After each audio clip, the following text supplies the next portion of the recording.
Ladies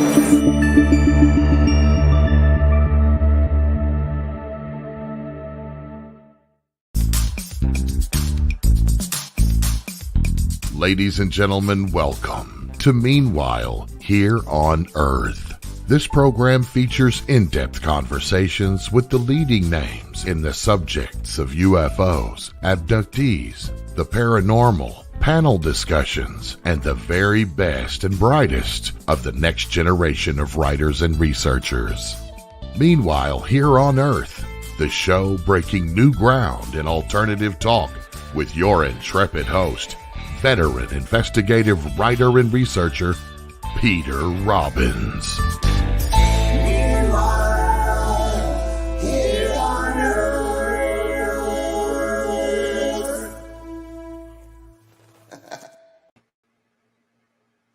Hello and welcome, or welcome back to Meanwhile Here on Earth, a weekly show on KGRA Digital Broadcasting. I am Peter Robbins, and you are whoever you are. If you are watching, obviously, you are watching on KGRA Digital Broadcasting, and you can also listen to past shows at Spreaker.com. We are always on from 7 to 9 p.m. Eastern Standard Time on Mondays. No monologue tonight. A special guest from just north of the American border. My friend and colleague, Victor Viggiani. Victor is currently the news director of ZlandCommunications, an international news service. His study of anomalous aerial phenomena and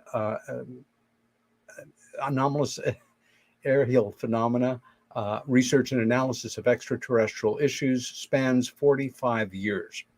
His experience involves UFO sighting reports investigation, academic and radio journalism, with a primary focus on UFO ET government disclosure.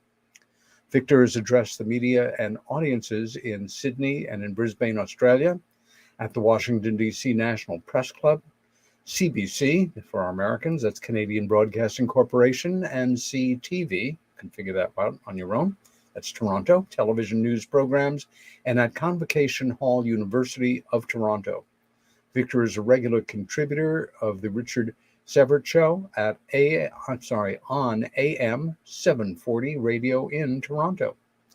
As a former school principal from Toronto, Victor utilizes his extensive speaking and leadership skills to advance the exposure of classified and declassified government UFO documents to engage implications of the full acknowledgement and disclosure of, I missed a line there, to engage mainstream media and the public in the political imperatives and implications of the full acknowledgement and disclosure by government of ET UFO presence now engaging this planet.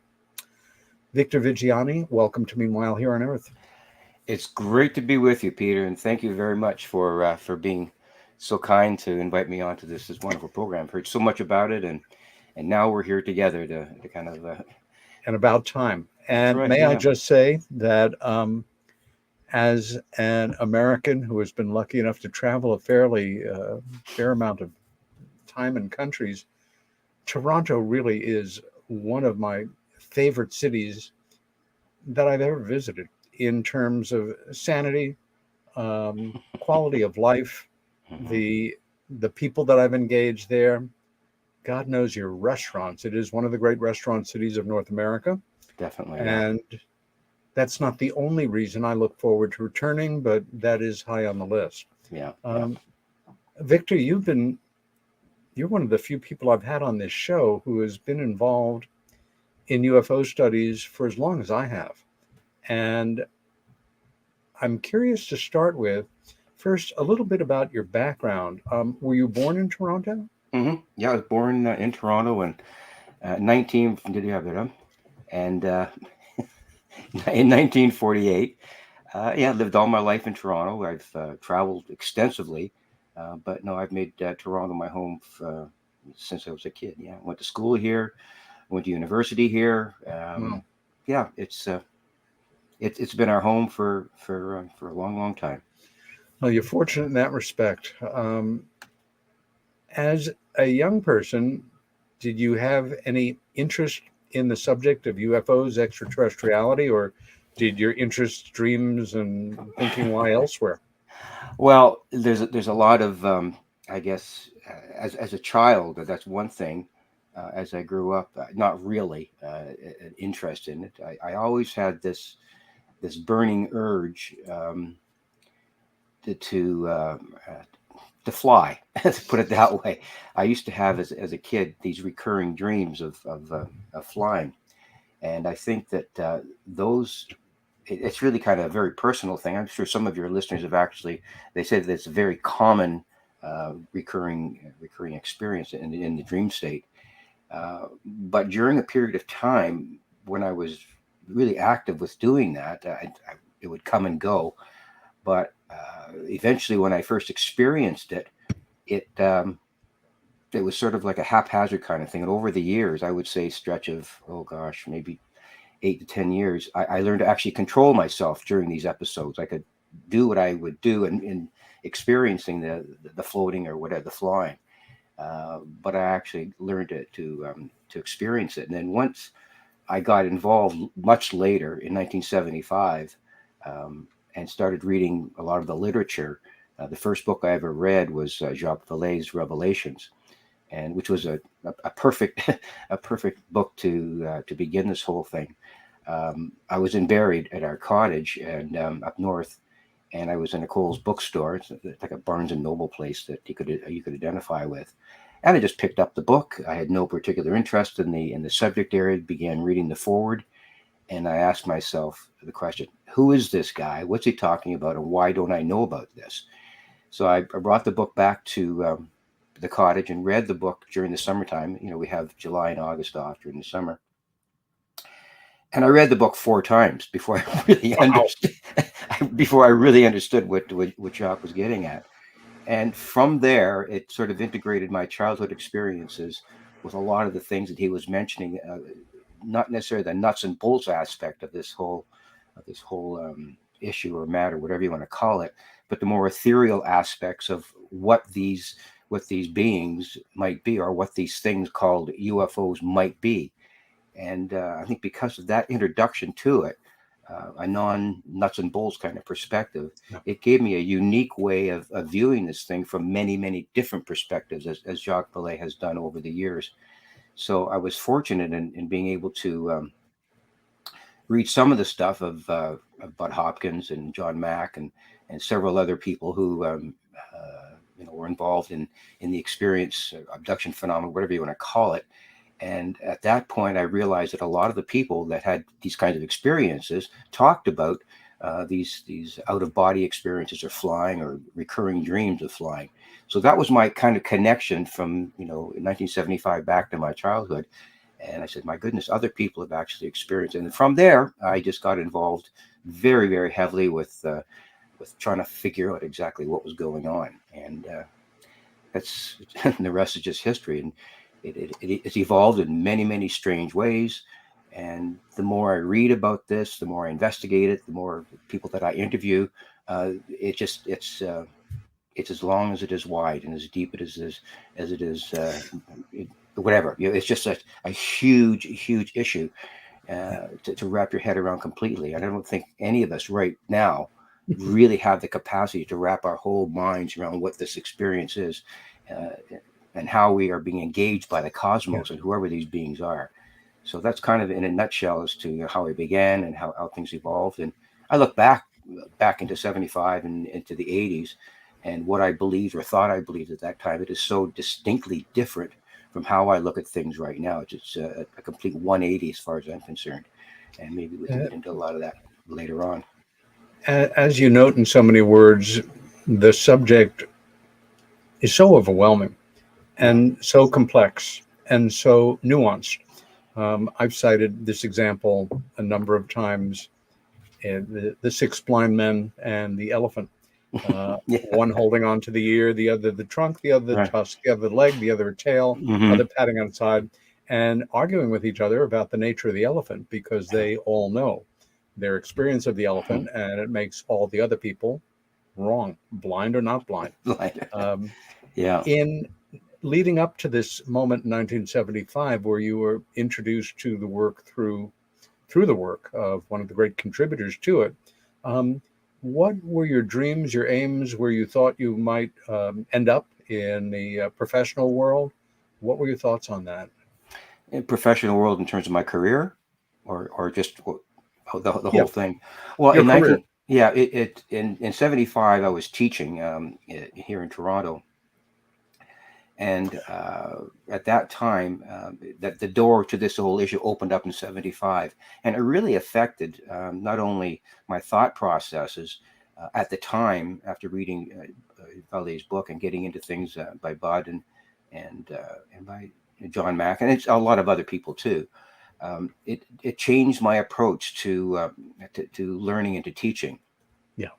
And I found that in order to really understand any issue, anything about any issue, basically, as far as a teacher and learner is concerned, you really have to, from the teacher's perspective, you have to present the information to the learner in a way that's going to disturb them.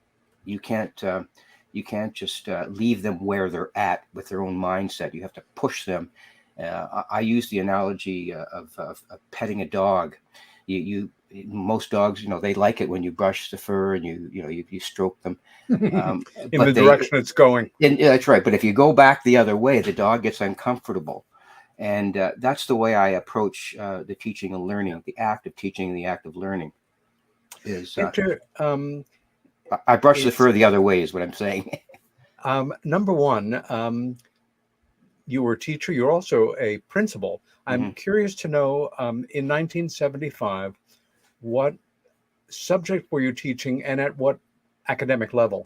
Good. Yeah. At that time, I only taught for 6 years before I got into administration. But I taught in the elementary panel. That would Oh, be kindergarten to grade 8. So I taught grades 3, 4, 5, 6, 7, and 8. So that was I'm. the whole. Yeah. I think we have another common point then. For Mm, 5 years, I taught first through, well, for 3 years of 5 years, I taught first through third grade, mhm. and then high school classes were added. Ah. I taught specifically art, but Mm, there is something incredibly engaging, number one, about teaching. And for those of us fortunate enough to have the experience of working with children that young, mhm. who have sometimes as big or bigger an impact on us at the end of the school day And as we we don't do know on it. them. Yeah. But overall, I taught for about 15 years up to the postgraduate level in painting. And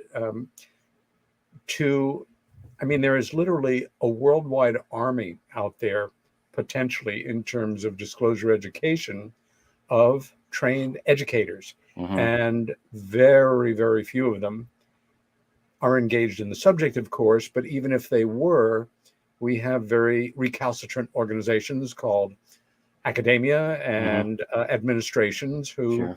probably are still somewhat hardwired the subject of UFOs and their implications Hmm. into ridicule aspects. And, it's starting to change, of course. But um, going back again, um, the flying dreams at the same time as you are moving into a very real world, grounded career. You have a bachelor's degree in sociology, you have a master's degree in education. Um, you have, again, worked as a principal as well as a teacher. And this can be um, complicated territory, as we know, for an educator. Hmm. We can probably name on one hand the better known educators that we know, or people in academia, maybe two hands Hmm. for you and I, who, people like Dr. David Jacobs, or at the other extreme, people like my dear friend and colleague Earl Grey Anderson, who is MUFON director for Southern California, I think, Hmm. but who teaches a course on an accredited course on UFO studies at Otis College of the Arts in Northern California, I think. That I'll have to double check. But a lot of community college courses and things. What I'm getting at here is, at a certain point, did you begin to realize that experiences like the ones that Valet were talking about might well be part of your childhood history and who you were? Oh yeah. The more deeply I got into the whole issue, from 1975 on, and meeting up with individuals here in Canada through MUFON and all of that, I began to understand that there was much more than just a nuts and bolts aspect to this whole issue. There was this more, what I call the ethereal level, and that ethereal level took me back to my childhood. And it's funny you should mention that the I guess the institution of education is not all that resilient with respect to understanding or accepting the fact that one of their teachers or one of their principals was involved in the research of UFOs and all the other things that come along with it. So it's amazing you should mention that, because in 1996 I was a principal at the time. I went to visit John Mack, and he was interested in some of the things that I found out in my experience as a principal of 3 separate children who had similar experiences. Yeah.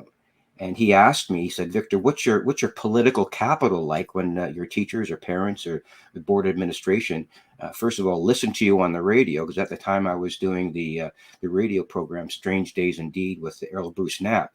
And we were on every Sunday, and the teachers got to know that I was on the radio talking about this stuff. And John Mack really wanted to find out how it was impinging upon my career.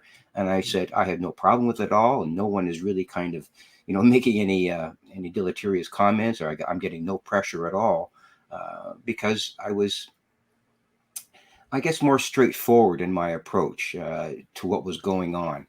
And after engaging these 3 children and talking with John about it, I began to realize that this issue can be embedded in an institution that is fairly resistant to new ideas in education back then anyways.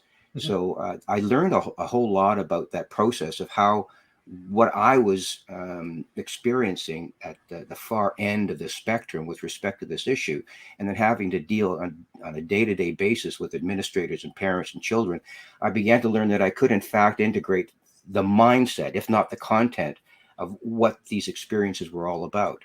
And whenever I taught something, there was always the feeling that, well, fine, you can talk about mathematics, you can talk about literature and all, but there is a frame of reference that's beyond all of that. There's more to life than just mathematics and sociology and physics. There's something going on in the cosmos that we're not really sure about that. Yeah. We just don't completely understand how the cosmos works. And you can't talk about that all the time. But when you bring children to the point of saying, there is much more than we see in this particular reality. And some children got it and some children didn't get that. Some parents got it and some didn't. Some administrators got that and some didn't. And it got to be to the point where I just wouldn't let that go. I couldn't let it go. I couldn't let it. So I couldn't compartmentalize it. It affected everything that I did, both as a teacher and as an administrator. And it was very important in that process, because that's when I started to get into the political aspects of what this question was all about. That from that point, nuts and bolts point of view, moving into the politics of this, and then going to the big hill of this with respect to government and how we were being lied to. That was the next hill that I had to climb. And once I got to the quote unquote to the top of that hill, to realize the level of secrecy that these institutions were foisting on everyone, that changed my approach again to everything. So that evolution was very, very powerful, but in different stages. I think one of the most important qualities that anyone entering into this field and doing their best to contribute, to be an asset in, is an ability to maintain a rigorously open mind, and to be able to let go of aspects of what your thinking had been if they're displaced by something more rational, grounded, better documented, etc. For me, coming into this work in almost a split second, with my sister telling me about her abduction related experiences in 1975, having not only no reference point in that, again, very undeveloped world of study within ufology, Mhm. but having no idea that there was something called ufology, that there were adults that dedicated their lives to this stuff, that there were conferences, that there were publications. I I literally was dumped into it, completely unprepared, and you can even see behind me, to the my over my left shoulder, binders, folders, old notebooks, which I began to keep assiduously in the later 70s and certainly 80s and things, that even before we had our hands on personal computers, cutting and pasting like crazy and putting together notebooks to help educate myself on where I was going. Then, having, now I look at it as the most remarkable opportunity of almost anybody that I know in the field, of connecting with a fellow painter in 1976 who was also beginning to have a profound interest in this subject, named Bud Hopkins. And over the next 5 years, our friendship developing around this growing interest in UFO studies, but also around my sister's experience around abduction in general. And then 5 years later, he's publishing a book called Missing Time, which was a game changer. And then moving on to be his assistant for many years and working literally a bug on the wall through several hundred of the 800 plus cases that he worked over 35 years. And every once in a while coming to the point of, wait a minute, there's something, there's a phenomena here called hybrids. I am not comfortable with that at all. And literally setting it aside for months before I Mhm. could begin to study more of the evidence that was coming in and wrap my head around it. And once again, say everything you thought you knew up to this point is now completely open to question, or there is this whole another aspect of it. Mhm. Mhm. Um, for you, um, did there come a time when, in your developing interest in this subject, your passion for it and for more knowledge on it, and balancing it with your actual teaching work and then administrative work, were you really locked horns with administrative people or parents, to a degree that really stands out for you? Not really, no. It's a good point of discussion because most of the people who, at the time, and I'm talking from, when, as an administrator, let's say, let's use that time period. At that time, it was an evolving, and a lot of change in education, and I really didn't, quote unquote, make my knowledge known about this. Generally speaking, if people wanted to find out about it, they could talk to me about it, but I was not doing any kind of commentary Outreach. within the school. Not at all. I did not do that. I had a couple of opportunities where I was almost forced into it because of one incident with a child, and I landed up, which is a whole different story. But no, I never really locked horns with anyone. I had great superintendents who were, my immediate supervisors. They would, Makes and all I the would, difference in the world. yeah, and then I would go to conferences. One of the things I would go to our principals' conferences twice each year, and invariably, especially towards the end, before I retired in 2000, there would be the usual academic presentations by different speakers, religious points of view, educational philosophy points of view, with speakers coming and going. But after all of that sort of academia was done with, and we would go for dinner and share a few bubblies afterwards, invariably, because my fellow principals and superintendents, Victor, I heard you last night on this show called Strange Days Indeed. You're talking about what? And then the conversation would just go, and they would be so nonplussed by the fact that that I had the chutzpah to even do something like that as an educator, as an administrator, as a leadership in the community.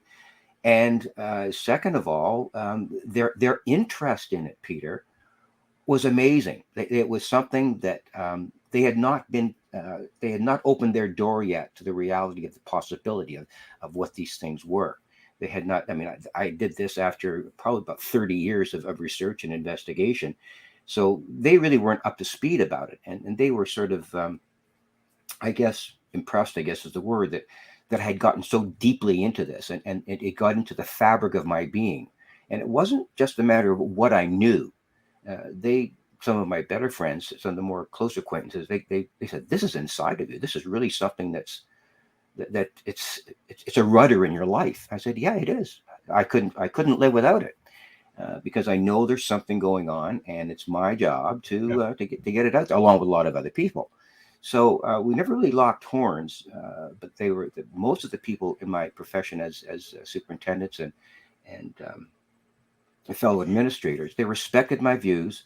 They would counter my arguments, but I would always define. I said, listen, all I'm doing, I'm not trying to convince you guys of anything. That's not my job here. Here are the facts. Here's what's going on. If you want to do your own research, here's a book to read. Here's a program to listen to. Here's a paper to read. Here's some documents to read.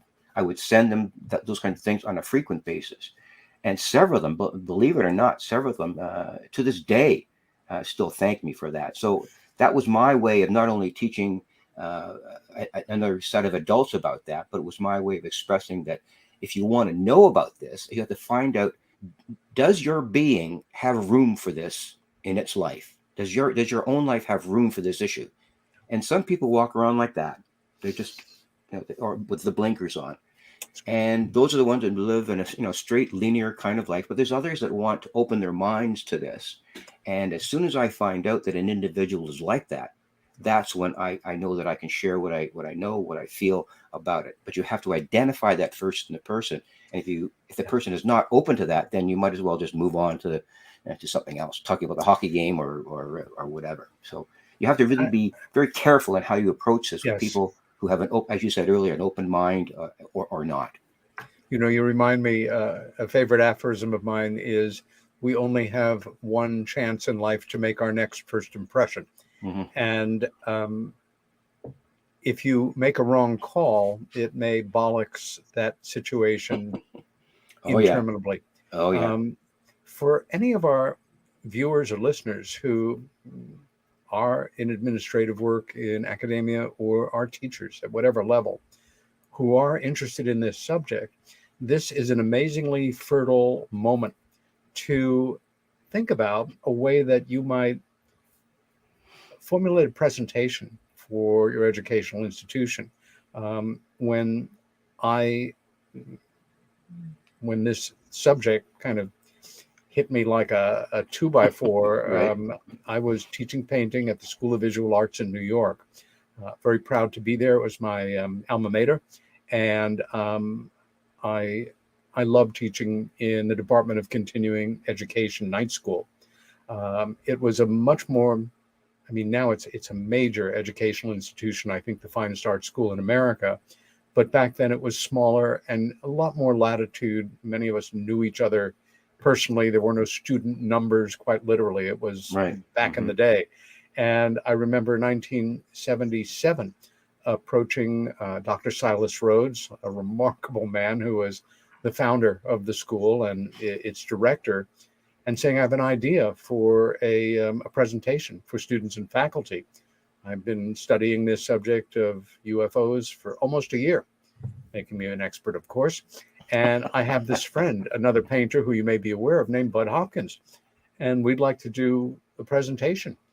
Neither one of us had ever done a UFO presentation in our lives. Mm-hmm. And we ended up doing our first talk together on the stage of the main building at the time on East 23rd Street. Mm-hmm. And it was well received. And it reminds me that some years back, I think he's retired now, but a friend named Philip Hasley. And Phil, if you're listening or watching, hi.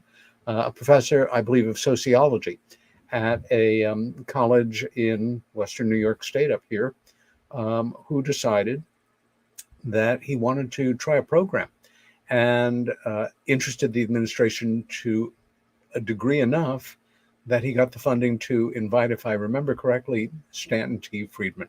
And where better to begin? And the talk was well received and followed by presentations over the next years by myself, Travis Walton, David Jacobs, Bud, Leslie Kane, and on down, a wonderful pantheon of speakers. And part of the way that the subject was so easily integrated and accepted was it was for the general area, and it's a rural, basically farming area, not far from Buffalo, New York, was that if you lived in the area, it was a $3 admission. And if you weren't, it was maybe $5 or something. But all monies collected, because it was underwritten by the school, went to local hospice. And I remember giving talk there where there were more than 400 people in the audience. And it was mostly local people who had come in especially for this, and who, you know, that feeling when you look out at an audience mid-presentation and you see, you know, body language, facial gestures, whatever. These people were fully engaged. They weren't there to laugh at some geek who thought that they, you know, flying saucers and little green men were real. They were there because they wanted information. And again, I'm off on a tangent here on your time, but if you are an educator, have a little courage and imagination and think about how you might set up a program or approach, you know, your institution on the idea of at least an initial presentation, if not a series of seminars. This brings me, Victor, to the fact that you, like me, over the years have been involved in quite a number of lecture series. And one was the emergence of an extraterrestrial worldview, which you did in late 2008 at the University of Toronto. Can you tell us a bit about that series, how it happened, and how it was received? Yeah, I believe at the time they asked me to do the University of Toronto. First of all, just to back up a little bit, the University of Toronto ran during the summertime and the late fall or the early fall. They ran a series of all kinds of cultural lectures on everything from social media to physics to medicine and other aspects of academia. And I presented. I sent an email to the lead person who was organizing. I said, I have several presentations about this whole phenomenon of UFOs and the government implications of it and all. So I sent him the presentation, the PowerPoint, and there was no one. They said because they were looking for something unique, something very different. And so I landed up doing 3 of these presentations. I did one in Oakville at the university campus in Oakville, just outside of Mississauga here, west of us. And then I did 2 in the city, right at the University of Toronto. And the one in Oakville, it's a different kind of community out there, and there was probably anywhere from 115 to 135, 40 people in the audience. Very well received, a lot of great discussion. It was a great experience. And with a lot of follow-up to it and having to meet with people afterwards and so on. And then I did 2 at a huge auditorium in at the University of Toronto, the medical center there. And the first presentation was actually this presentation was twofold, political and a little bit of nuts and bolts stuff there, because you had to show people things. The first presentation went very well. It was really in a huge auditorium. You know, there's almost 250 people because they paid to get in. And but the second presentation, I guess I got onto a political tangent that some people did not like, and let me tell you, there was, and that never happened to me before. People were actually yelling at me from the back seats, and walking out, and then from that, this is really another interesting point. Some of them had the courage to write to the organizers in the University of Toronto and say, how dare you bring on someone talking about this ridiculous diabolic information? Oh, It was, Peter, it was really something. And it caused, wow. it went right to the top of the University of Toronto, right to the dean's office of this particular college. And I landed up speaking with the dean. And he said, well, this is how people feel. I said, well, I'm a teacher, I'm an educator, as you are, sir. And I know what it's like. I'm trained in education and I know how far to push people. But in order for them to understand what's really going on, and I used the same analogy that I used with you at the beginning of the program, you have to really get people in a different spot. You have to push them. You have to, Out of their if comfort zone. exactly, you have to exactly put them in a position where they're no longer completely complacent with what you're saying. And so Yes. I guess I must have pushed the envelope a little bit too far, which I'm fine. I guess. I do not make any apologies for that at all. Good. But at the same time, at that same presentation, after it, sometimes you've done these things many times. You finish up the presentation, and after an hour or so, with a discussion, some sort of open-ended discussion among the audience, and then you finish. And then after that, a number of people come to the stage, come to the lectern, and start asking you questions. They start, what about this? What about that? And on all three of these presentations, I got that same thing, except for the people that walked out. These other people were hungry, or they were thirsty, especially for the political aspects of this. Not so much of the, lights in the sky kinds of stuff. What is going on with the politics of this? And that's when, I guess people really get, I guess, upset or angry or distraught about how the political levels of obfuscation are so present, not at the political level Yes. only, but at the institutional level. And that's the one thing that I learned, that if you want to press people's buttons, you tell them that the government is lying to you about a number of things. It's like, you know what it's like? It's like, I use this analogy all the time. If you could picture a gymnasium, a small gymnasium, with the floor and the four walls, nothing else in it. And if you could get mouse traps and line the floor with a bunch of mouse traps with ping pong balls on each mouse trap, be very careful. So you've got a huge gym floor with a ping pong ball sitting on top of each mouse trap. Let's say there's 500 mouse traps. And you stand back and you get another ping pong ball and you launch it into the room. And what would happen. It just goes fireworks. It just, everything goes off and all. There's no predictability about it. It's totally erratic, totally chaotic. And that's what it's like when you present information like this to an audience. You never know. Once you throw that ping pong ball out, you never know how each one of those mouse traps is going to react to what you're saying. And you just have to take the risk to do it. If you want to Yes. do a good job, you'd have to. You can't pussyfoot around this information. You've got to tell it like it is, as long as you're not being extreme and overly speculative and silly about it, which I've heard some, UFO presenters do. As long as you're cogent and you keep your academic hat on all the time, Yes. you can really get to people, even though they receive the information and it's not comfortable with them. Yeah. So that's what it's like when you talk to a large audience. Some are responsive to it, some leave the room, and some come to talk to you afterwards. And you just have to gauge how that goes and what kind of impact you think you're making. And it may change how you approach the subject, at the next time you present. Victor, you remind me, there's a wonderful quote by the great American writer Mark Twain, who has given us hundreds of great quotes, many of them about writing. And one of my favorites that I've had pinned to my wall for 20 years or so is: the difference between the right word and the almost right word is the difference between the lightning and the lightning bug. And Oh, the yes. difference in venues, it can Mm-hmm. be identical information, but if you're presenting at Mm-hmm. the Crystal Reincarnation New Right. Age Festival, Right. or at an established, staid, respectable university Mm-hmm. on their property in one of their buildings, Right. it's either the lightning or the lightning bug in terms That's of right. the harumph factor, as I would call it. Yeah. How dare you bring that nonsense into the state halls of academia? Yes. That should be, Yeah. Mm-hmm. go talk about that, with a bunch of New Age crystal gazers. Mm-hmm. And as well as I do, as an educator, as a public speaker, that we have to walk a fine line.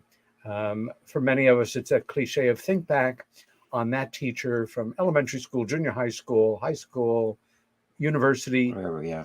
that fully engage you. It doesn't, the subject doesn't matter, but they walk that line between informing and I use the word with great respect, entertaining. Being able to present information in a manner that was lively, memorable, evocative, rattled your cage to a degree, maybe made you laugh at a moment where you were feeling nervous, and was absolutely grounded in the background and the studies and the believability of this presenter.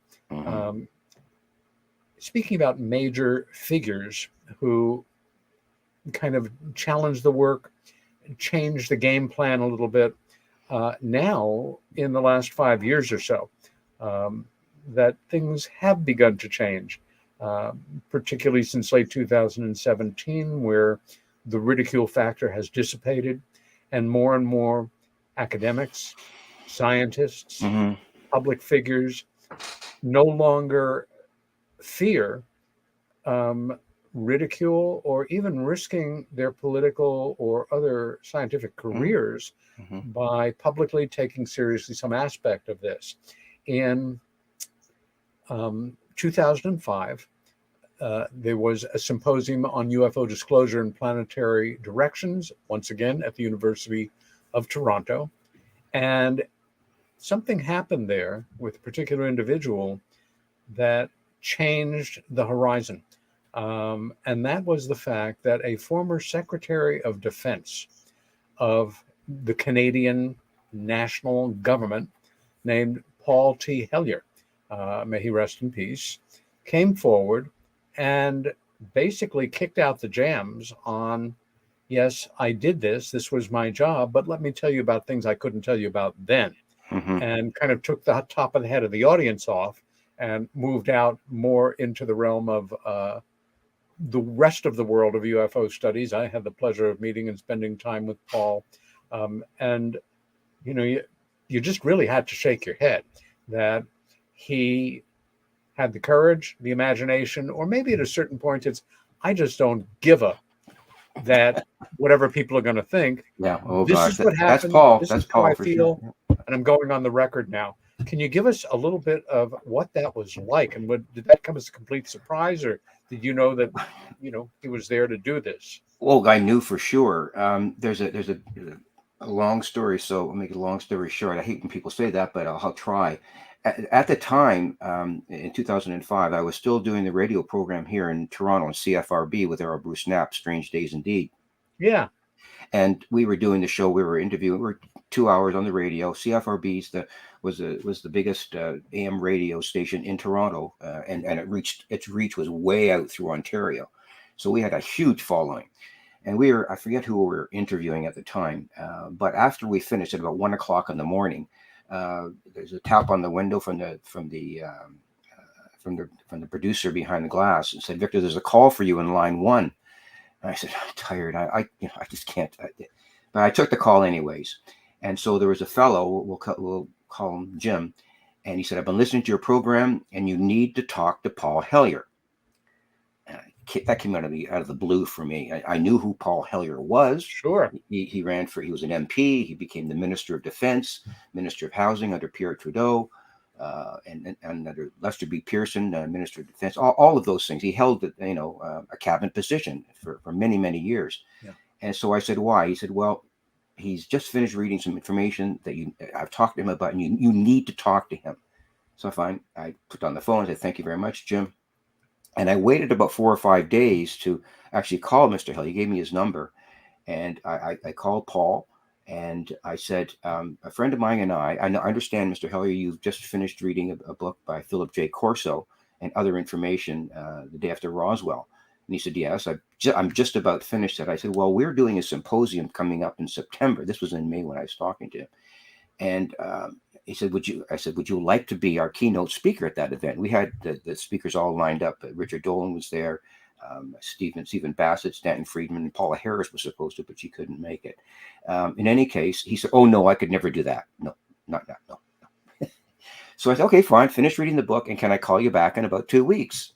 So he said, sure, fine. So I did call him back after 2 weeks, and I said, well, have you changed your mind? Would you like to be our keynote speaker at our symposium at the University of Toronto Convocation Hall?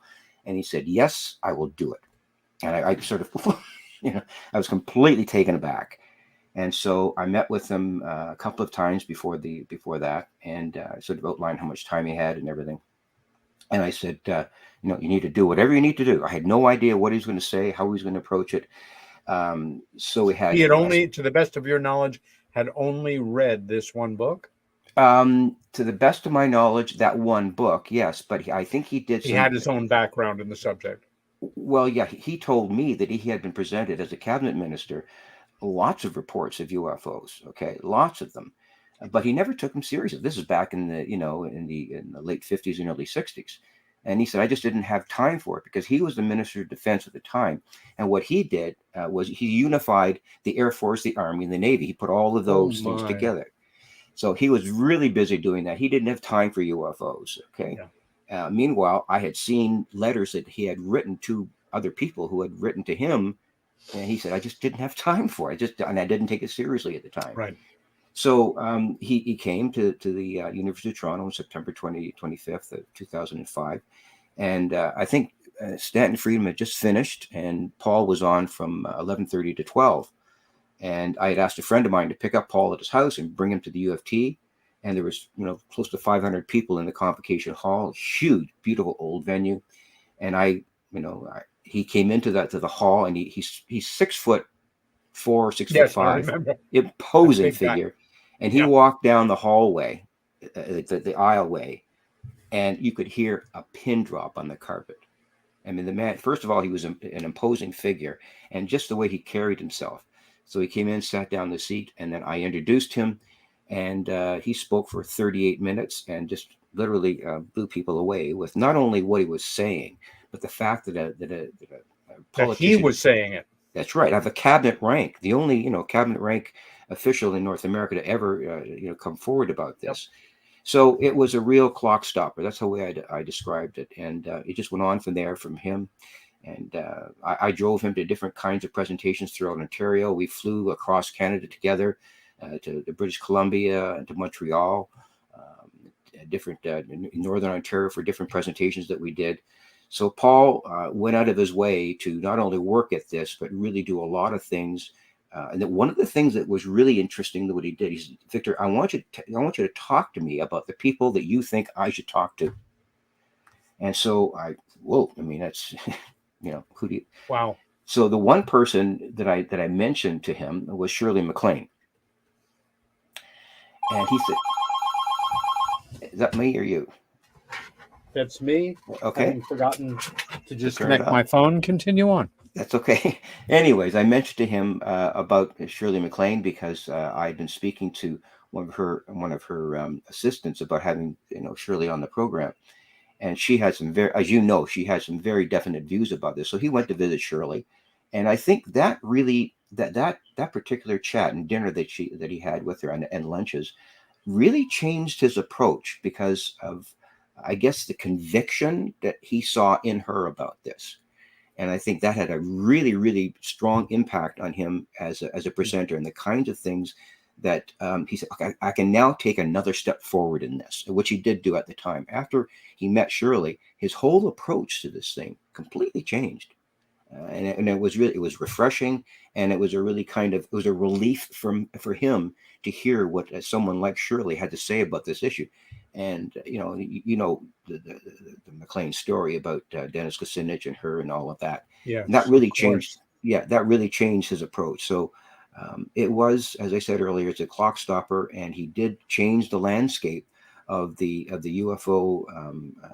I guess, milieu at the time, and it's still things that he does and the YouTube presentations that he has, they still are something. On my website I have several of his presentations, and it's still one of the number one things that people go back to read about as far as Paul Hellyer is concerned.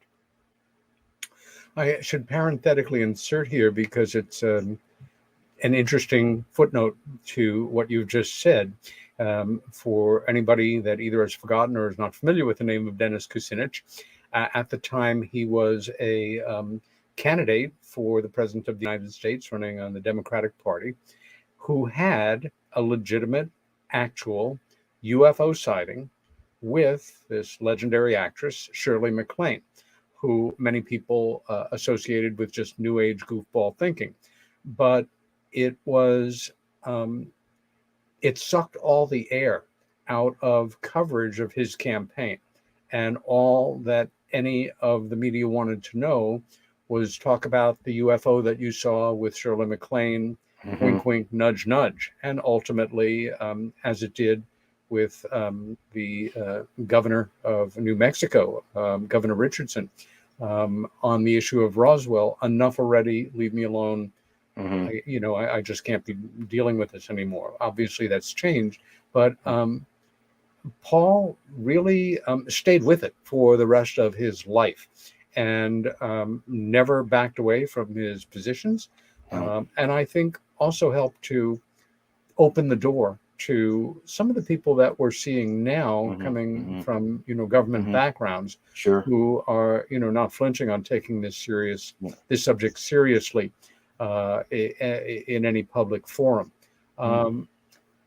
One thing that intrigues me again about your combined backgrounds.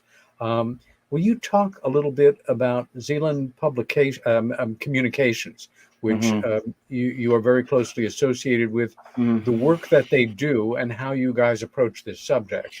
Yeah, well, I started Zland Communications in 2009 or 2010. And what I wanted to do at the time, Peter, is I wanted to kind of break the mold of just a regular website. And with the interest that I have in media, I know we've only got a few moments left here, so we can continue this on the other side if you want. I wanted to create a media news site where I could get the issues of the day and at a basic level, put out press releases about certain issues, beginning with whatever the issue happened to be it a document, being, someone like Paul Hellyer coming forward or whatever. And I would just release with the facts, press releases. This has happened. Here are the implications of it, and read it. And it took off. It really did take off. And with the odd time that I would also put in editorials. And I think I sent one to you. So I do that also. Yes. So it's essentially a news organization that deals exclusively with disseminating information about this disclosure issue. And whatever opportunity I have to grab on to an issue, the Luis Elizondo, for example, or the 8-Tip program, or the Pentagon Tic Tac videos, or even going back further than that, enlightening people to the point where here's the information. And here are the resources that you can grab onto to find out more. And that's the purpose of it. It's just to. I have to tell you, since we've developed a relationship, I check out Zealand Communications, and it is an absolute breath of fresh air. There's no bullshit. There's no nonsense. It is, as you say, it's lean. There's no, wasted material. These are sources of information you can go to. Here's my newest editorial. In many ways, for me, and I say this as the compliment it's intended, it runs on a similar track to the great Stephen Bassett's Paradigm Research Group. And you are rock solid. And I encourage everybody to visit Zealand Communications. We'll give the website in fact, because we are coming close to a break, just so that we have it here. Come on. It is right. ZLAND communications.blogspot.ca. When we come back, one of the things that you sent me that I was joking with you before we went on the air, that I said we could devote a full weekend seminar to this. It is a graphic, a chart, and we will jump right into that. Yeah, get ready, folks. Okay, because get ready. Take a break. For sure. Have a meal, take a nap, and come back and join us. in about 4 minutes. This is Peter Robbins. Meanwhile, Here on Earth is the name of the show. My special guest from Toronto is Victor Viggiani, and we will be back. Don't touch that dial, as they used to say in the old analog days.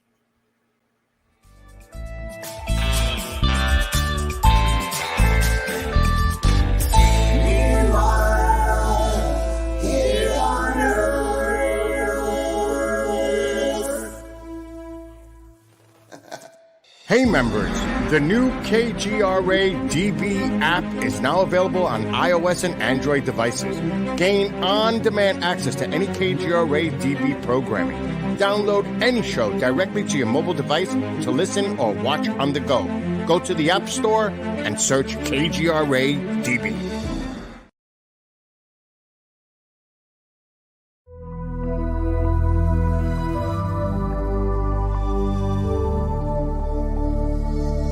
Are we alone in the universe? The most important question facing humanity is on the verge of being settled once and for all. The Mutual UFO Network has been at the forefront of this journey for nearly 50 years. Our members worldwide are dedicated to the research, documentation, and awareness that will shape the future of humanity. Won't you join us?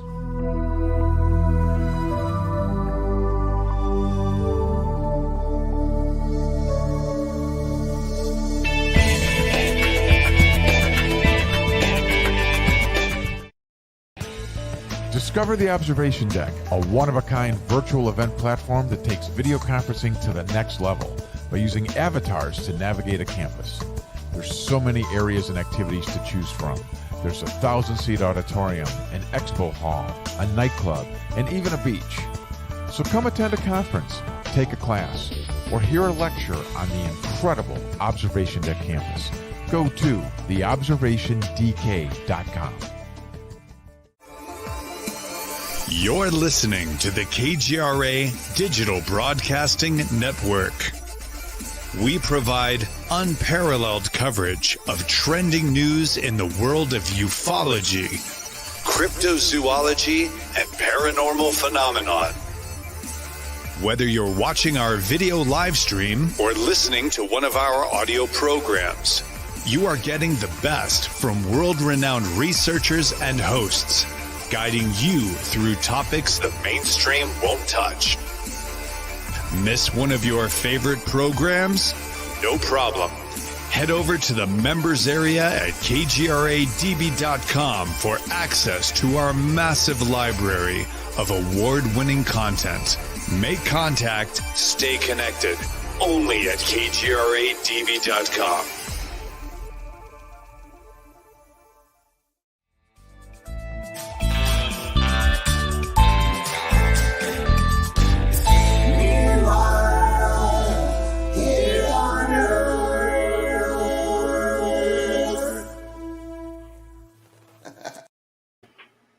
And welcome back to Meanwhile Here on Earth with Peter Robbins and my guest coming to us from Toronto, Victor Viggiani.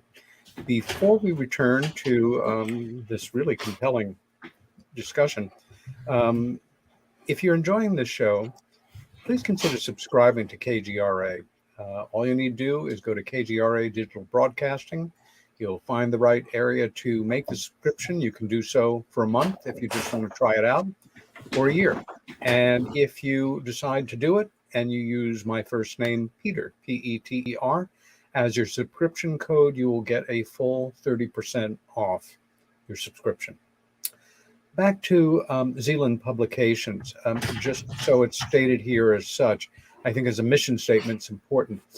It is an exclusive Canadian focal point news service providing international coverage, objective and community commentary and distribution of news and events related to the geopolitical implications of UFO ET disclosure.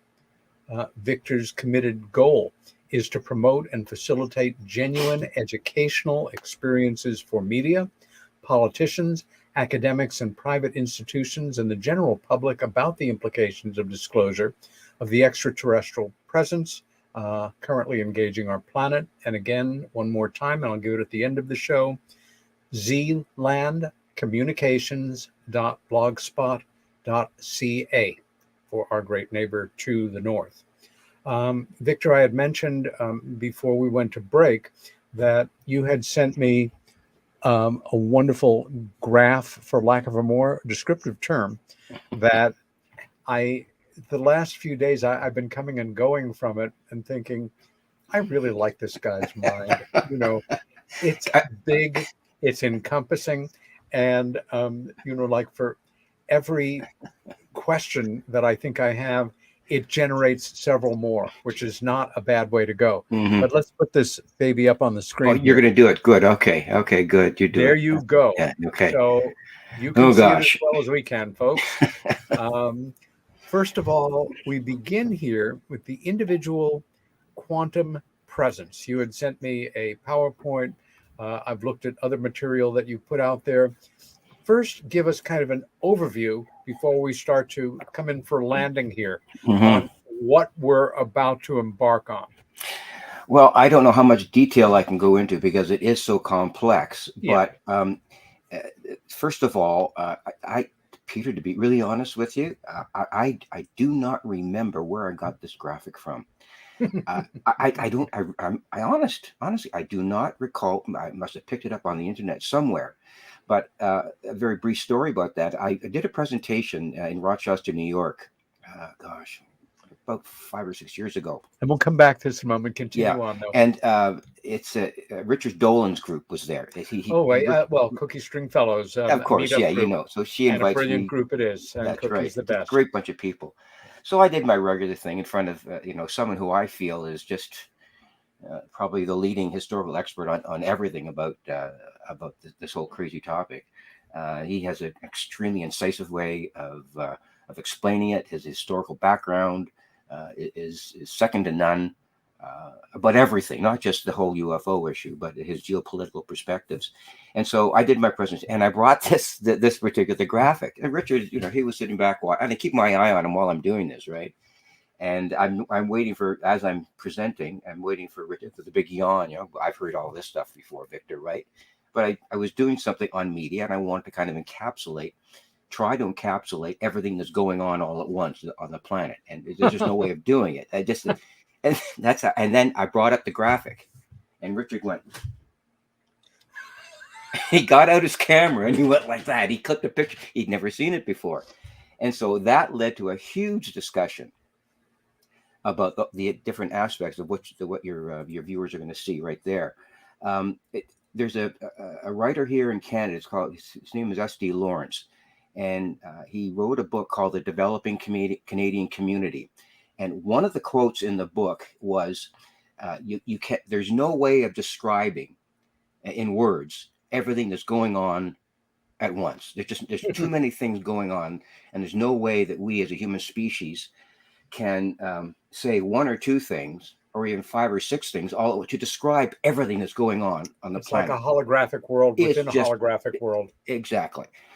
So I guess it was just after that I saw this particular graphic, and it really took me on a real ride in terms of what the quantum presence really is, or what it might mean with respect to this whole issue, and how many different issues. And if your viewers can look at it. And if I may, I'm going to give you a mid-sentence here just to jump into what we're looking at here. The overall topics are society, Earth, right, health, military, secret government, the solar system, technology, financial, and then within each one, the aspects of each one coming down to the individual and what's referred to here as the quantum presence. Exactly. It's again, 3-dimensional chess. Right. Again, talk about how you feel this illustrates or impacts on the work that you do. Okay. Well, initially, and the way I see it is when you're talking about, and in the graphic, they actually mention in one of the sections, they mention UFOs, and they put it in the context of everything else, and how in that military, part, you've got black ops, underground operations, all this ET technology, so on and so forth, and it shows how the overall broadest possible context that we can put before our limited understanding of how the cosmos works, and put it in a graphic like this and see where everything is placed, and how, if the individual human being could ever at any one given time assimilate an understanding of each one of those issues. Once again, that's virtually impossible. But the idea of the individual being able or not able to assimilate all those different aspects of that graphic, although they cannot do it all at once, you can't assimilate it all.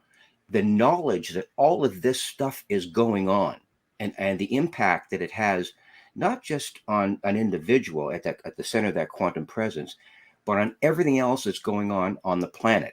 And then you move on, with how that affects the cosmos, and how this whole thing of entanglement plays into each one of those things. And you mentioned any one of the aspects that's there, EMF on the top right hand corner there, or you look at superstorms, you look at animal extinctions, global climate change, water shortages. In the next quadrant, you've got cultural racism. It covers everything. And in the way I explain this particular graphic in my presentations, I use the UFO issue and I put it right in. See where it says quantum presence? I get that UFO issue and put it right in the middle where it says quantum. I overlay the term UFO or UAP right in the middle, and that every single one of those things somehow impacts upon not necessarily the issue itself, but how the individual might be able to internalize how the UFO issue affects the entire quantum presence, or it will affect the entire quantum presence of who we are as a species.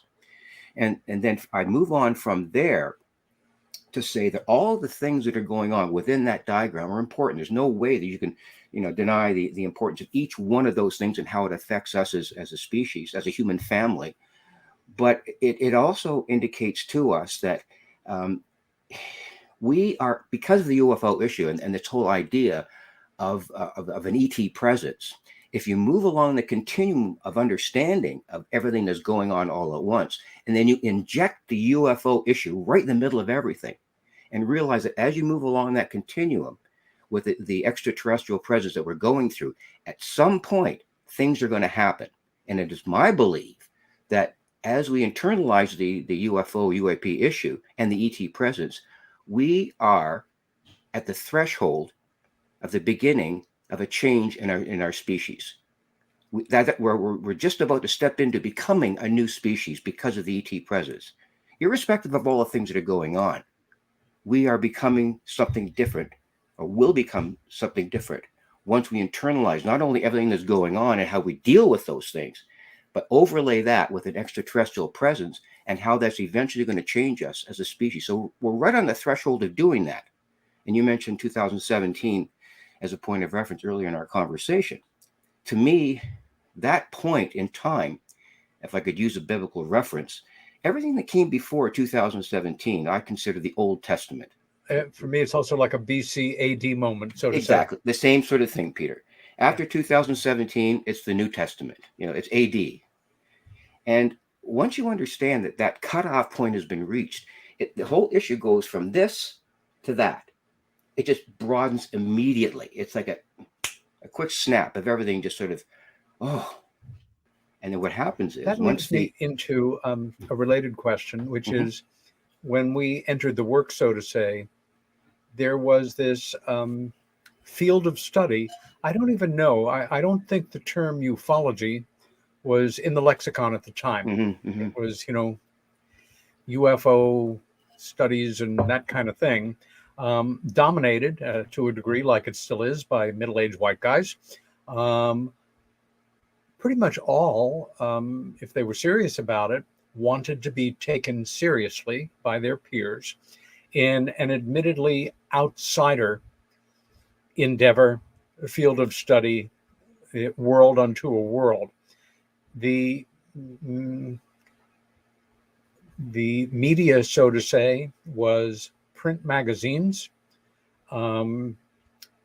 published papers, conferences occasionally, books, of course, but other than that, a handful of talk shows, um, but there was no other, the concept even of something like the internet did not exist. Hmm. Um, and it was limited overall to aspects of UFO studies, like any other area of study, has understandable subdivisions. Hmm. In the world of UFO studies, it could be as varied as the world of documents and archives, of witness testimony, of what we'll call trace cases, where organic material is transformed or molecules are shifted around in Hmm. the case of contact with anomalous materials or situations, um, and so on. It was still not encompassing the area of study that we call abduction studies. That really was pushing the envelope. That did, As yes. Hmm.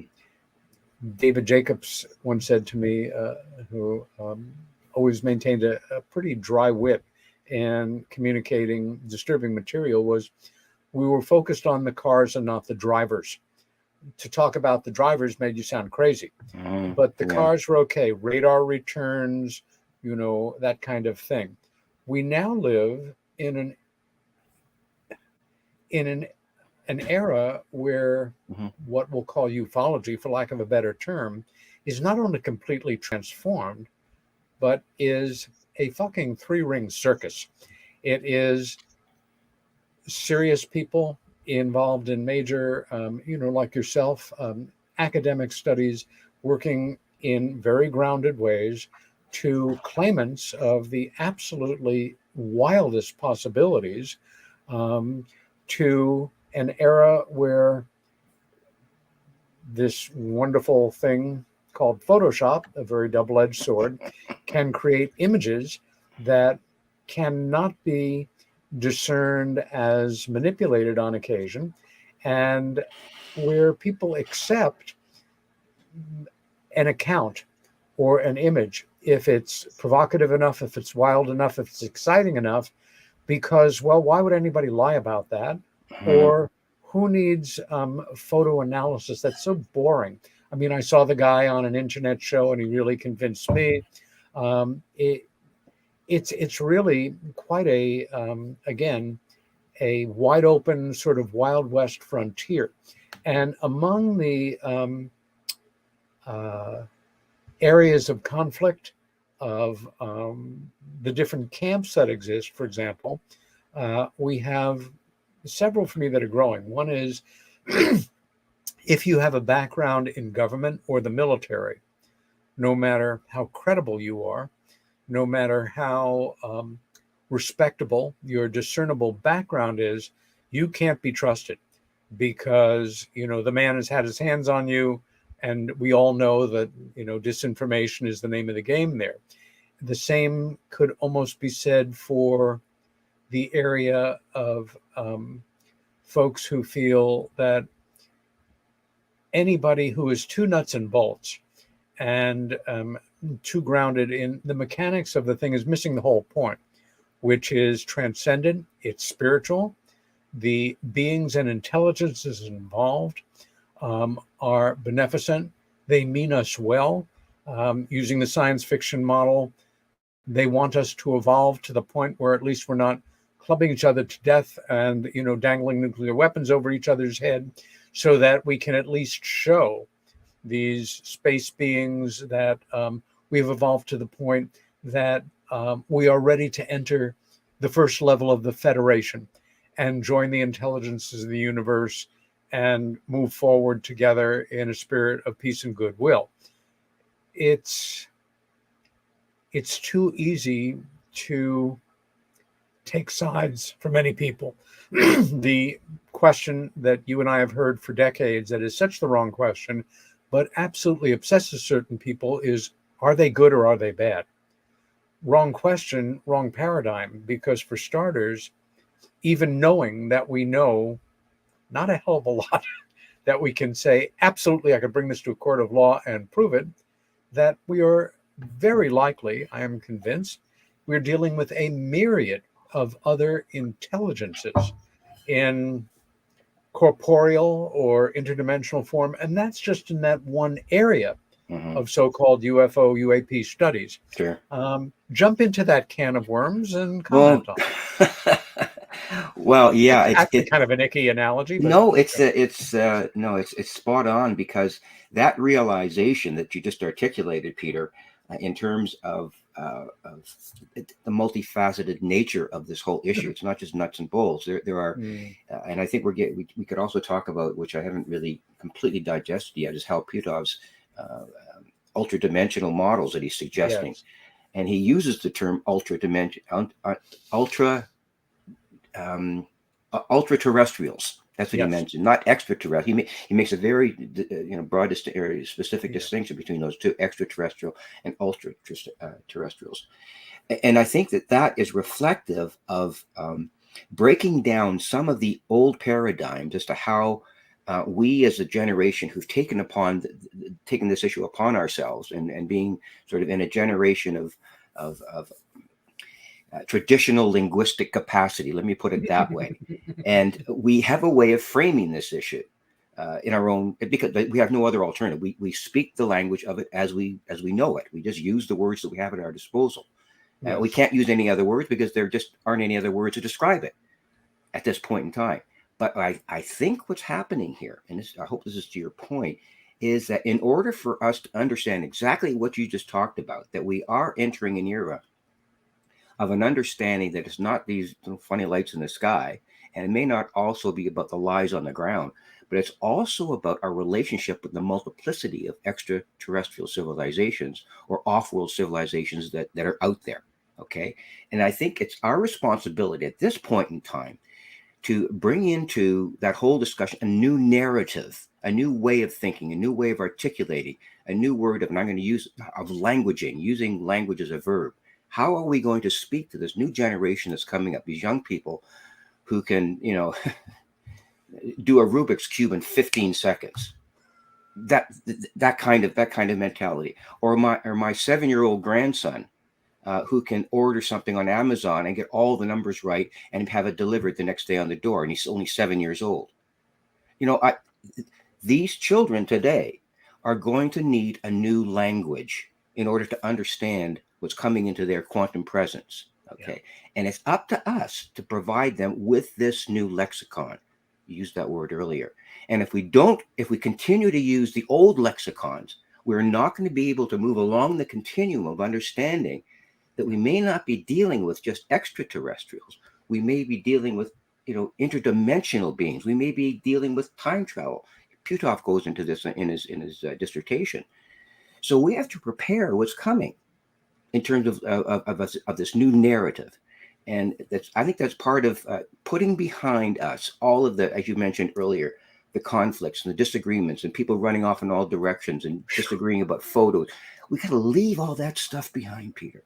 We just got to package it up, wrap it up in duct tape, and just put it on a shelf someplace. Yeah.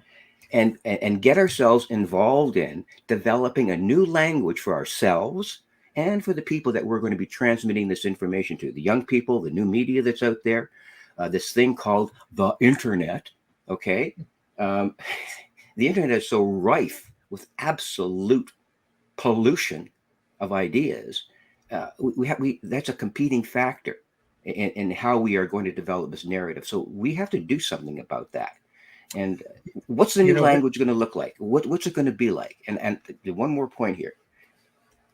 Back when I was teaching, this is probably in the early part of the 80s, I told my kids, this is before the internet, and I'm not sure where I got the idea. I said, boys and girls, these are grade 7 kids.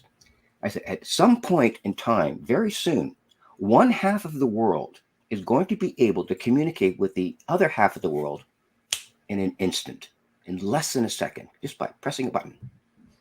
And that's exactly what's happening. So how do you deal with that notion, that new narrative? And it's happening as we speak right now. Can you imagine the kind of interchange is going on the internet right now as we speak? What kind of ideas, what kind of questions are being asked? Now, if we inject a new lexicon into that whole narrative, we have a good chance of changing people's minds about where we're headed as a species, not just about UFOs, but what are we going to be evolving into?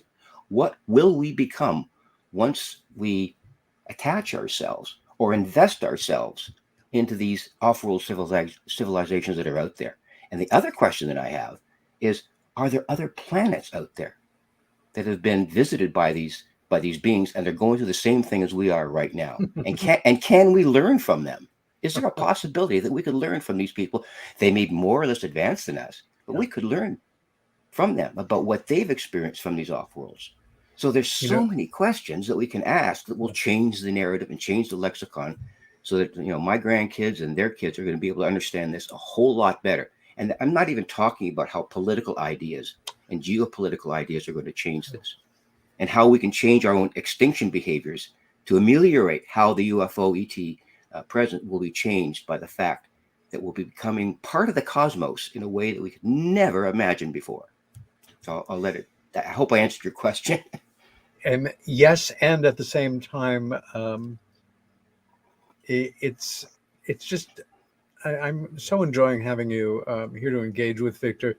One of the things of any unplanned, lively discussion of this type is certain things trigger the synapses in your brain to, I've got to remember to ask that question. Or the fact is, language itself, and I love the English language more and more. And I think it's come from elements within this country more certainly than Canada. Language, the English language to a great degree, has been weaponized politically to drive wedges between all of us on so many levels. I remember some years back when I first heard the term in America, red state, blue state. And I thought, that's a perfect example of it. Number one, it's kind of a cookie cutter thing. It becomes symbolic of reality, when in reality, no matter how much to the left or the right, there is no such thing as a red state or blue state. Every state in America is some variation of purple, leaning toward the red, leaning toward the blue. But again, it's a way of separating us. It also, politics, again, in America more and more, has become an extension for me of the mentality that was originally only associated with sports and sporting events. It's all about winning and losing.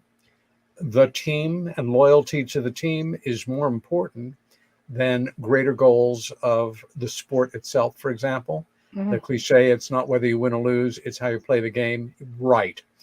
That's not now it's just the other way around. Right. It's not how you play the game, it's whether you win or lose. Exactly. It's also, language has gone like this, it's gone like that. Yeah. It's the bread and circuses, it's the Coliseum, the short attention span theater that has grown every year in popular culture, where people are much more conditioned to lively visual images and with great production values, of course. Who watches regular DVDs now when you have Blu-ray and you insist on that, in the subscriptions that you have to so many channels, that that one gets into a sense of it's all about winning and losing. It's all about knocking the other fellow out of the box. It's all about my way or the highway. And in terms of what we'll call information, it's, do you watch Fox or do you watch CNN? Do you subscribe to conspiracy theories or do you watch the BBC? And, we isolate ourselves. And it's more and more the case, as south of your border. And what you're talking about here is it could potentially save us. One of the things for me that I occasionally tell people when, I do somebody else's show, of at this point in your work, your life, your take on the subject, what's the most important focus you have? And it surprises people sometimes when I tell them it is no longer the driving human curiosity, which of course I will have till I die, of who are they? Where do they come from? What do they look like? How do they interact together? I'd love to see where they make their machines, or what they do for nutrition, or do they have any sense of entertainment, or their underground cities, or their interdimensional. It's the potential for humanity of coming closer together by a full realization in the form of what we will call disclosure with a capital D, that we have so much more in common with each other, even those we have been conditioned to hate, despise, see as the enemy. In some cases, they certainly are. In other cases, they really are not. Rather than, well, you know, I know what you mean. Yeah, I know. It looms as, I think, one of the great problems and challenges for government, because they prize nationalism above all else.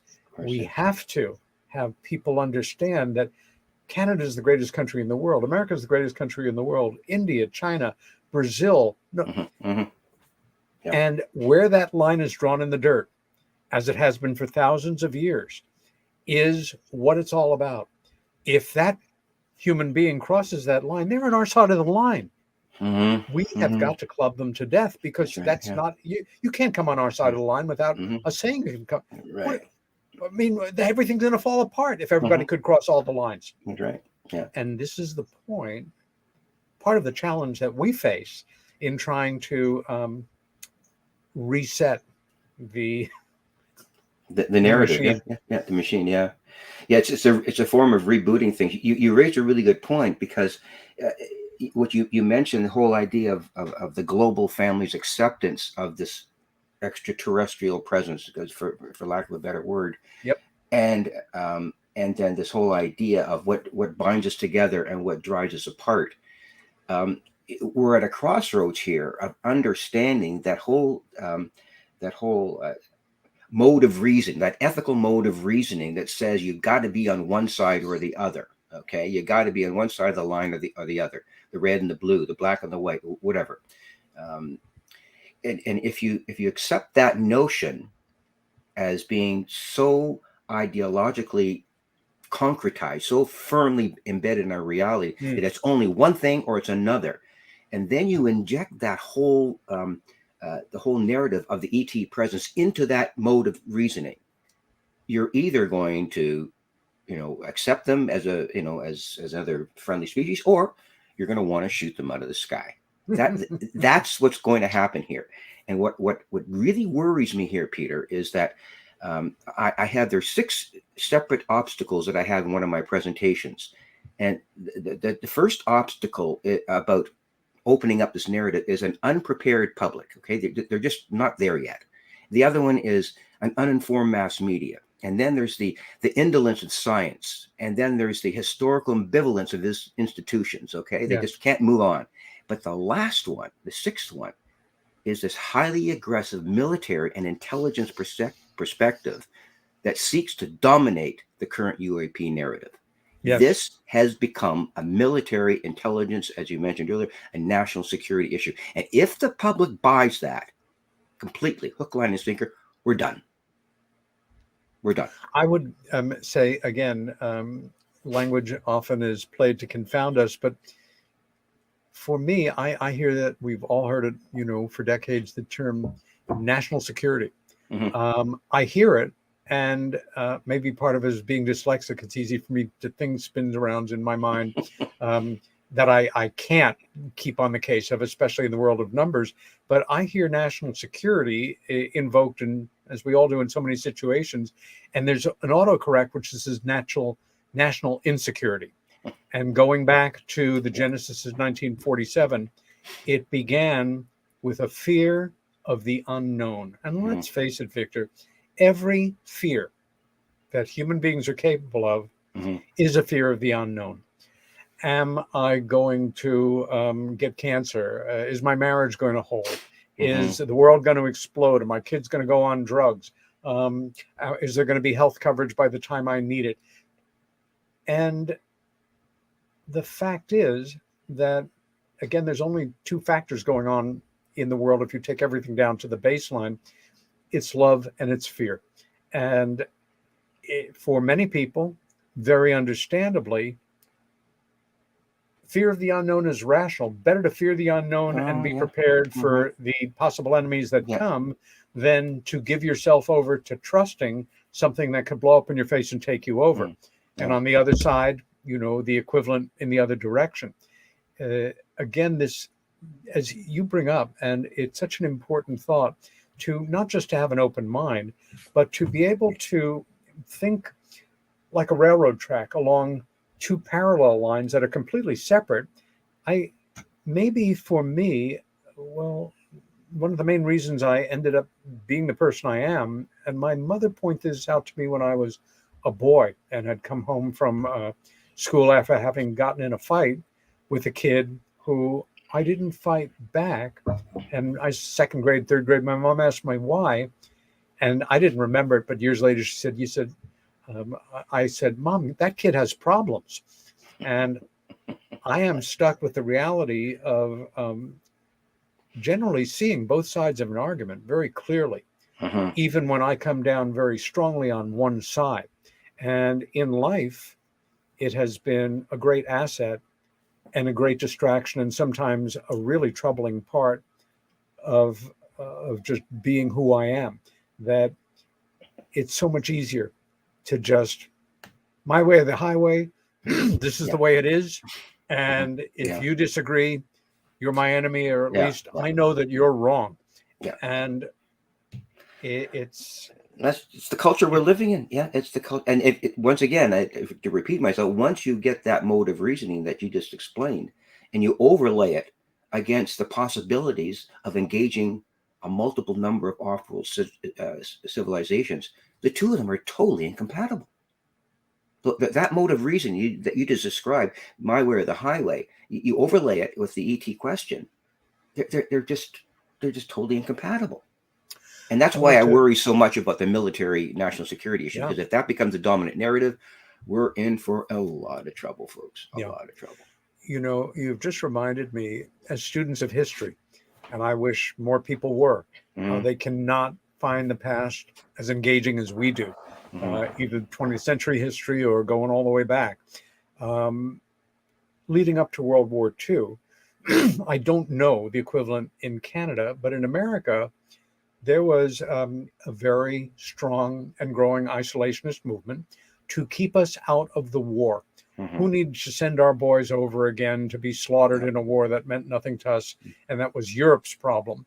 Not our problem, Right. And out of that, essentially a peace movement based on a naive but certainly understandable desire for world peace and for keeping our guys and gals alive rather than fighting for some abstract notion in a foreign nation.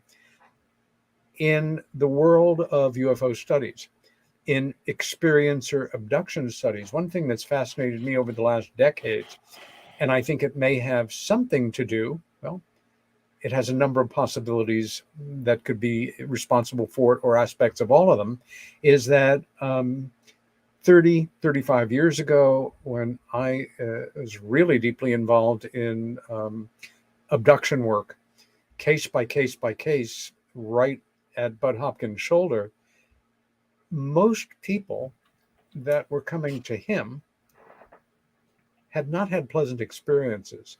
I have heard time and again that Bud had the secret agenda, of only nursing this idea that they're bad, watch out. Bud was doing triage, essentially, with people that came to him who overwhelmingly had been traumatized.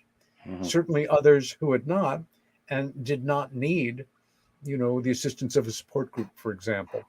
And now what I'm seeing, and I think it's really interesting in a positive way, is more and more credible reports by groups like the Inheritors of the Peer, John Maxwell organization, and others, are reporting more people that are having positive, beatific,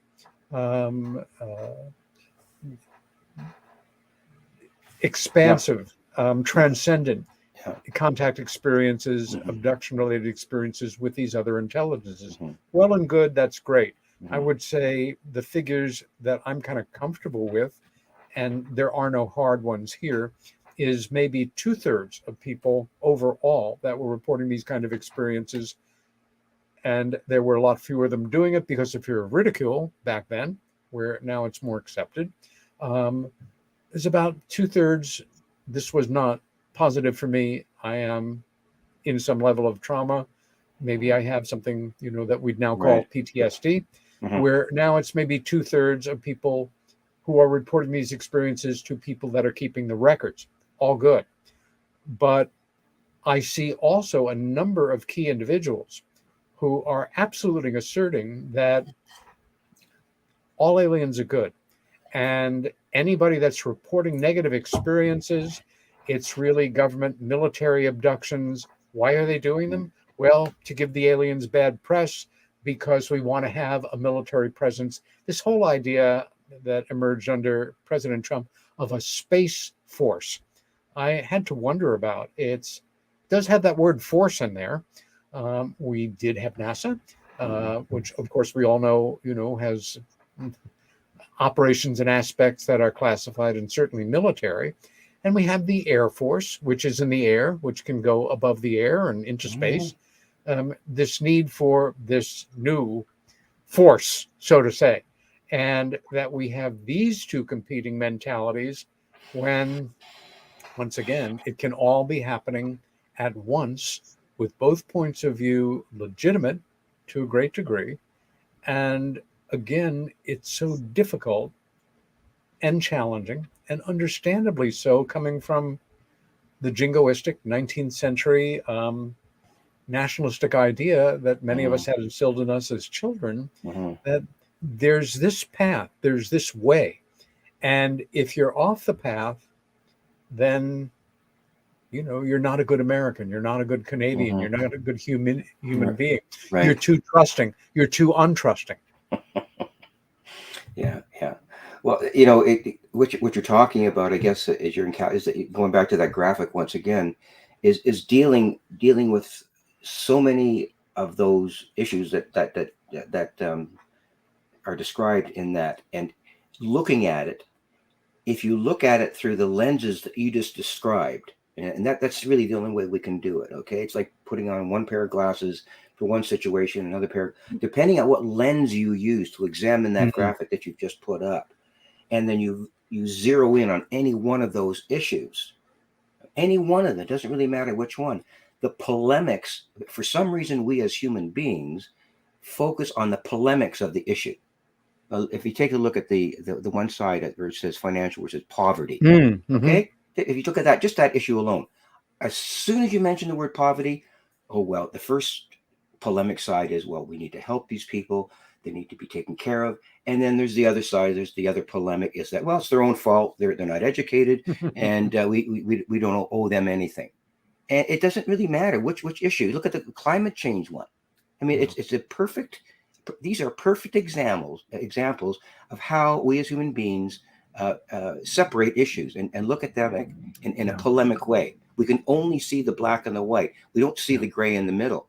And if we continue to do that, we are going to be engaged in a series of what I call extinction behaviors for the rest of our existence. And perhaps that's what these extraterrestrials are waiting for us to dispose of. That polemic mode of reasoning, where we get to understand everything about an issue rather than just what I want to believe it is, and discount your way of thinking on it. I'm laughing because as you're talking, I'm thinking maybe that group of extraterrestrials, where the other group is waiting, for us to extinguish ourselves so that they can come and enjoy this planet on their own terms. That's right. Yeah. Well, if they, that's that whole question. We could talk about how long they've been here and why they're here. I mean, that's another 2 hours, another program, I guess. It is another program. Yeah, for sure. But I guess what I'm getting at is that what am I getting at? I think that we have to be careful how we describe the language as we move it forward to kick those polemic modes of reasoning out of our intellectual capacity? Are we capable of disposing of polemics? Okay. Are we capable of disposing of borders? I consider borders an extinction behavior. We can talk about that and why, but whatever. Can we take away the idea that nuclear energy is the be all and the end all of solving the carbon problem? There's polemics to that. The extinction of species on the planet. We are destroying thousands of species a year, if not a day, and not a month. Okay, they're being killed off, and what does that mean? And are we going to be part of that eventually? Are we going to be one of those species that just puts the gun to our head and just blows our brains out? And then, as you said, they come here and enjoy the fruits of what's left of the earth if we don't destroy it first. So these extinction behaviors are so important, and if we can develop a narrative that explains those extinction behaviors and have people understand not only the issues themselves, what long-term effects they're each going to have on us, not only on our existence here on the planet, but how these ultra-terrestrials how they're going to understand our agenda, understand us as a species, and say, guys, you know what, we're going to go home. We're finished fooling around here. We've given you long enough. You're quarantined. Don't bother attempting to become a spacefaring civilization, because we're not going to let you, because we know you're going to bring your weapons into space, your nuclear weapons, and we're not going to allow that. So they will quarantine us. They won't allow us to go any further than Pluto. If that, we won't be able to become a starfaring civilization to enjoy what the cosmos has in store for us. And as long as we continue to engage in these behaviors, we're going to be quarantined. We're going to be destined to live on this planet and just go the way of Mars, And I'm not sure if you're familiar with the work of Dr. John Brandenburg about his work with the nuclear events on Mars, millions of years ago. And we're going to have to find out more about that as we evolve our understanding about what Mars is and was. So we may not be the first planet who extinct ourselves. Yeah. By the same token, most people buy the notion that civilization, in quotes, began, Sumerian time or not far, 6,000, 7,000, pushing it years ago. Mm-hmm. But in reality, extinction events may have happened naturally or caused by technology 30,000, 50,000 years ago that left no discernible trace, except for myths, legends, certain iconic remains, so to say. And to cross that line, for a lot of people, well, you believe that Atlantis was real, or Lemura, or Mu, or etc. That I think also it's become so ultra popular through the very popular and often very engaging American television show Ancient Aliens to accredit any damn thing that is too challenging for minds that don't want to look much further than aliens. Yep, they did this, they did that, they did this. One of the things I loved working with Bud Hopkins over the years was I love working to a lesser degree with John Mack. John had, to a degree, found great disappointment in the Western model and looked east, as many of us did coming of age in the 1960s, where Bud was absolutely rooted in Western philosophy, thinking, and had an attitude that my dad had, which was essentially, at our best, we human beings are capable of pretty much anything we can conceive of. If we apply ourselves, if we work together, we can make it happen. I mean, as one of the most non-tech people that you have ever known, all of a sudden this notion of something called the internet, and then the reality of the internet for me, and I am a right-brained thinker. I'm a trained artist, a photographer, a painter, a traveler, more a poet than a pragmatist. And the whole idea of the internet for me is completely impossible for starters. It can't possibly be. It reminded me of that old idea of 1,000 chimpanzees at 1,000 typewriters, remember those, for 1,000 years, and sooner or later one of them is going to pop out the script to Hamlet or Romeo and Juliet. Probably not, but we get the idea. I don't know about you, but every once in a while, I'll just say, okay, what year was Beethoven's younger sister born in, and the exact date? Of course, the godhead of the internet knows all. And I think, how could this have happened? You have, like, was everybody in the world a programmer except for me, asking every possible question imaginable, and then doing these things at such speed? I don't get it. I am in awe. And when people talk about back engineering, I remember as another thing in so many conversations with Bud Hopkins of, can we get there from here? The whole Corso notion of without, the crash at Roswell, we could not have had fiber optics, etc. Well, maybe we could have. We just would have approached it or reached it in a different way.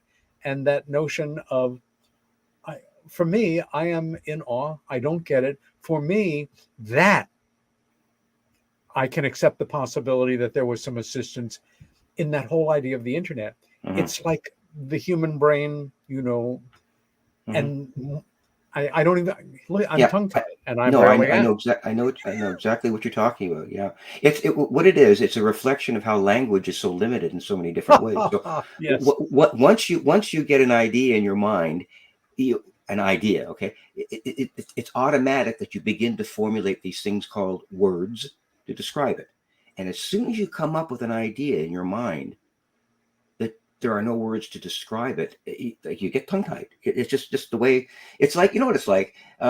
Think of biology for a second, okay? The idea, the science of biology. If you eliminate all the words that have to do with biology, there is no biology. It ceases to exist. You can look at a plant and say, "Oh, that's nice, very pretty. Look at the tree, that's nice." But if you don't have any words to describe what's going on inside that plant, it's just like you walk by it and that's it to it. So words are so limiting in certain ways, but they're expansive in others. And that's why, going back to my previous conversation about developing a new narrative, we have to develop a new lexicon about this whole issue. And stop being, as you say, being tongue-tied by ideas that we can't wrap our heads around. It's time that we open up our minds and to develop this new linguistic ability. And perhaps, you know what, maybe this thing that these contactees are going through, the experience with respect to the exchange of thought, to this whole idea of telepathy, maybe there is a part of our DNA that we're ready to experience that, to experience a thought, not words, a thought. Have you ever read the book The Chrysalids by John Wyndham? No. Okay. It's a fascinating book about children in Newfoundland, many years after a nuclear holocaust, and Newfoundland is the only country that was spared, they thought. So, but the radiation changed them as beings, so that their cows were born with 5 legs, and all the farms would develop bad-looking corn or good-looking corn. So they eliminated anything that wasn't perfect. Sort of that whole pilgrim idea of, if it's not perfect, you burn it. But what happened was the children who were living in these farm communities in Newfoundland at the time, in the future after this nuclear holocaust, they developed a mutation of being able to read each other's minds. And if your listeners and your viewers ever want to read a book that changes your mind about things and how we use language to qualify or restrict ourselves to understanding ideas, The Chrysalids is an absolutely beautiful book to read. And I read that book to my children in school every single year. Wow. Every single year. And to the point where we would have buses at the end of the day. So you'd leave school and go onto your bus. So there's about maybe a half hour or so before the end of school. And then I got the book out. They would all gather around me and I would just read the book chapter by chapter before the buses came. And we did it throughout the year.